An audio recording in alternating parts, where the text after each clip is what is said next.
I have to be honest, when X-T4 rumours started getting 99% solid, I was pretty interested, of course. Then I was at the, let's just say, the announcement, the pre-launch, and it's been an interesting ride online since then. I'm sure you'll agree. Now, in part, I'm recording this because, frankly, I'm still waiting for my T3 to come back. Fujifilm say it's been repaired, but not dispatched. So let's hope it's on the way. It shouldn't take nearly 2 weeks. Anyway, I've been using my T3 for work since I've bought it on release, and most recently, as you probably know, it's replaced my Canon 80D for my YouTube video recording on a tripod with an external monitor for the most part, that is. But having used the GX80 with IBIS for some while, I've kind of dreamed of having a Fuji with IBIS and a flip screen purely to give me the same Fuji magic when shooting video out and about with all the convenience and ease that IBIS and flippy screens offers. So now it's official. Do I upgrade? Really? Firstly, that new battery. Now, I didn't have a huge issue with the previous battery, and I would have to start my collection from scratch, but of course it's worth it. I'm used to carrying a lot of batteries on events and weddings these days, but a better battery is always a good move, especially for those of us that used to shoot with DSLR gear that lasted all day on one battery. It would be cool to go back to that. Secondly, the new screen. Now, this will only really help me when making these kind of videos, and maybe help me be more flexible making these videos and even videos on holiday. Of course, you could use an external monitor as I'm doing right now with my T2, but that can be a lot of extra faff, battery charging, one more thing to pack in the bag. Of course, the selfie monitor that we looked at works a treat, but of course, a flippy screen is way more convenient. Now, for shooting stills, yeah, the previous tilt screen did a cracking job for me and didn't really lack anything. I don't see this particular screen getting in my way. Thirdly, the IBIS. Having used this on other cameras when shooting stills in low light of pretty static subjects, it's a very welcome addition. I would have liked better ISO, frankly, but there you go.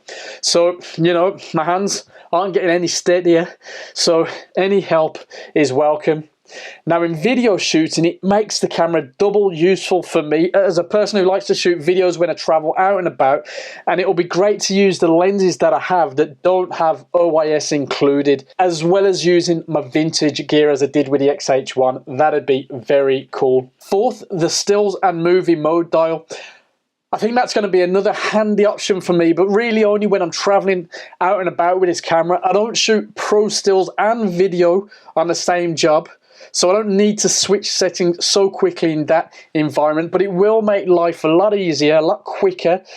As sometimes I like to shoot stills and video of the same scene when I'm traveling about or shooting for these videos, you know, like if it's a musician or some other sort of performance. There's not always time to mess about changing settings, or you just can't be as flexible. And while it comes to mind, I wish we had a simpler time-lapse option like other cameras offer. It isn't a priority for me. Maybe it's something they can deal with in software, and it does surprise me that that hasn't been dealt with already. It'd just be a lot easier to have a time-lapse file out. Fuji, if you're listening, which I'm guessing you're not because I'm still waiting for a reply about certain thing. Yeah, time-lapse would be pretty cool. The fifth thing that's kind of interesting me is that dual SD video recording option. I think that's very handy, and it's a nice safety net for those occasions I do shoot video on a pro job. It makes sense, and I wonder if it will come to the T3 via a firmware update. Is that even possible? After I started to think a little bit more sensibly about this, well, as far as recording video for the channel, I'm already doing it with the T3, and in this case the T2.